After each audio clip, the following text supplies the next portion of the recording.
প্রিয় বন্ধুরা, আজকেও আমি তোমাদের জন্য একটি অনুপ্রেরণাদায়ক মোটিভেশনাল গল্প নিয়ে এসেছি। গল্পটির নাম হচ্ছে চায়ের কাপের স্বপ্ন। ছোট্ট চায়ের দোকান। রিয়া ছিল এক গ্রামীণ ছেলে। তার বাবা মারা গেছেন, মা অসুস্থ, বয়স তখন মাত্র 16। পড়াশোনায় ভালো ছিল, কিন্তু পরিবারের আর্থিক দারিদ্র্যের কারণে কলেজে ভর্তি হতে পারল না। রিয়াজের একমাত্র উপায় ছিল চা বিক্রি করা। সে গ্রামের ছোট রাস্তার একটি ছোট টিনের ছাউনির নিচে দোকান বসালো।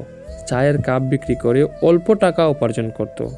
লোকেরা হাসতো আর বলতো, এই ছেলে কি বড় কিছু করতে পারবে, সারা জীবন চা বিক্রি করবে। রিয়াজ কিছু বলতো না, তার চোখে ছিল স্বপ্নের দীপ্তি। সে জানতো চায়ের কাপেই তার জীবনের যাত্রা শুরু হবে। সংগ্রামের দিনগুলো। প্রতিদিন সকাল 5টা রিয়াজ নুন, চিনি এবং চা পাতা নিয়ে দোকান খুলত। দুপুরে গ্রাম থেকে শহরের মানুষ আসে। কেউ কম দাম চা চায়, কেউ বেশি চা চায়। রিয়াজ ক্লান্ত হলেও নিজের মনোবল হারাতো না। রাত হলেই সে একটি ছোট বাতির আলোয় পড়াশোনা করত। গ্রামের পাওয়া পুরনো বই থেকে নতুন জ্ঞান শিখত। একদিন তার এক বন্ধুকে জিজ্ঞেস করা হলো, তুমি সারা জীবন চা বিক্রি করে এইভাবে রাত জাগো কেন? রিয়াজ হেসে বলল, আমি শুধু চা বিক্রি করি না, আমি নিজেকে বড় করার প্রস্তুতি নিচ্ছি।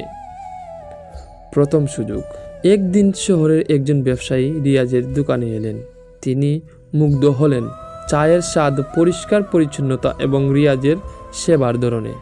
তিনি বললেন, ছেলে, তুমি শুধু চা বিক্রি করছো না, গ্রাহকের সঙ্গে সম্পর্ক তৈরি করছো। চাইলে আমি তোমার জন্য শহরে বড় সুযোগ করে দিতে পারি। রিয়াজ প্রথমে দ্বিধাবোধ করলো, কিন্তু মনে মনে ভাবল, এটাই আমার সুযোগ, আমি হেরে যাব না। শহরের নতুন জীবন। রিয়াজ শহরে এলো, বড় মার্কেটের কাছে দোকান পেল। শহরের জীবন, বড় মানুষ, বড় প্রতিযোগিতা, সবই নতুন এবং কঠিন। প্রথম মাসে ব্যবসা প্রায় থমকে গেল। লোকেরা হেসে বলল, গ্রামের ছেলে শহরে কি করবে? কিন্তু রিয়াজ থামল না। সে শিখল চায়ের স্বাদ পরিবর্তন আনা, নতুন মার্কেটিং করা, দ্রুত সেবা দেওয়া। 1 বছর পর রিয়াজের দোকান শহরের বিখ্যাত চায়ের হাউজের মধ্যে পরিণত হলো। ব্যর্থতার গোপন শিক্ষা। রিয়াজ ব্যবসা বাড়াতে চাইল, কিন্তু বড় কোম্পানির সঙ্গে প্রতিযোগিতা করতে গিয়ে প্রথমবার ব্যবসায় ব্যর্থ হলো। লোকেরা বলল, দেখছো, গ্রামের ছেলে কি শহরে বড় কিছু করতে পারবে? রিয়াজ রাতের পর রাত কান্না করলো, কিন্তু সকালে উঠে বলল, আমি ব্যর্থ হয়েছি, কিন্তু আমি শিখেছি। আগামীবার আরও শক্তিশালী হয়ে ফিরব।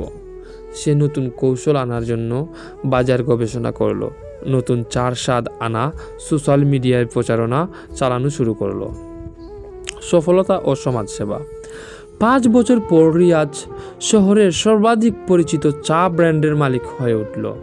কিন্তু শুধু নিজের জন্য নয়, সে গ্রামের দরিদ্র ছেলে মেয়েদের জন্য স্কুল খুলল। সেখানে পড়াশোনা, উদ্যোক্তা শিক্ষা এবং চাকরির সুযোগ দেওয়া হতো। গ্রামের মানুষ বলতো, যে ছেলে একসময় গ্রামের ছোট রাস্তার কোণে চা বিক্রি করত, আজ সে শহরের স্বপ্নের প্রমাণ। রিয়াজ বলতো, চায়ের কাপ আমার শুধু ব্যবসার মাধ্যম নয়, চায়ের কাপেই আমি স্বপ্ন বিক্রি করি এবং মানুষকে অনুপ্রেরিত করি। শেষ দৃশ্য। রিয়াজ সকালে নদীর ধারে দাঁড়িয়ে চায়ের কাপে হাত দিয়ে বলল, জীবন যতই কঠিন হোক, যদি তুমি বিশ্বাস রাখো এবং চেষ্টা করো, তুমি ধুলোবালি থেকেও শিখরে পৌঁছাতে পারবে। তার চোখে তৃপ্তি, মুখে শান্তি। ছোট চায়ের দোকান থেকে শুরু হওয়া জীবন তাকে শিখিয়েছে ধৈর্য, পরিশ্রম এবং বিশ্বাস মানুষকে মহান করে। গল্পের শিক্ষা। ছোট্ট শুরু বড় স্বপ্নের পথে বাধা নয়, ব্যর্থতা শিকার সুযোগ, এটি থামায় না। বিশ্বাস এবং পরিশ্রমই সবচেয়ে বড় শক্তি। সাফল্য শুধু নিজের জন্য নয়, অন্যকে সাহায্য করার জন্য আরও মূল্যবান।